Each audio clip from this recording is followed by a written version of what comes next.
এই দুনিয়ার পুরো জীবনটা এটা হচ্ছে লালসাময় একটা জীবন, লোভ, মরিচিকা, মায়াজাল। এই মায়াজালে আমরা আটকে আছি, ফলে মৃত্যুর কথা আমরা ভুলে গিয়েছি। পাগলের মতো ছুটছি, আরো টাকা লাগবে, আরো খ্যাতি লাগবে, আরো যশ লাগবে, আরো দাপট লাগবে। আমার এত টাকা দিয়ে কি হবে, এত সম্পদ দিয়ে কি হবে, এত ব্যস্ততা দিয়ে কি হবে তোমার? স্টপ, থামুন, অনেক হয়েছে, আন্না, থামুন। Take a rest, take a breath and think about death. Think that you have to go back to your Lord.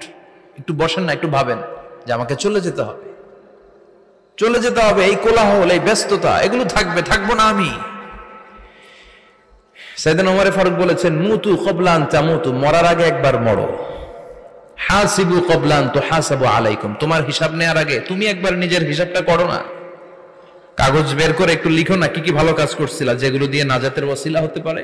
1 2 3, আর কি কি আকাম কুকাম করছো দেখো না, লিখে দেখো তোমার অবস্থাটা কি। মরার আগে একবার মরো। মরার আগে খাটের মধ্যে শুয়ে শটান করে চোখ বন্ধ করে একবার মরার ভান করে দেখেন কেমন লাগে। চোখটা বন্ধ করেন আর ভাবেন আপনি নাই, কি কি হতে পারে ভাবেন।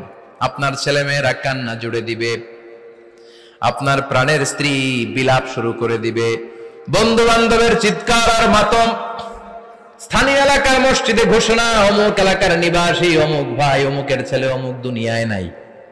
সব আত্মীয়রা চলে আসবে, ফেসবুকে স্ট্যাটাস দেয়া হবে, সবাই সবাইকে জানাবে বিকাল 4টায় অমুক হাই স্কুল ময়দানে আপনার জানাজা।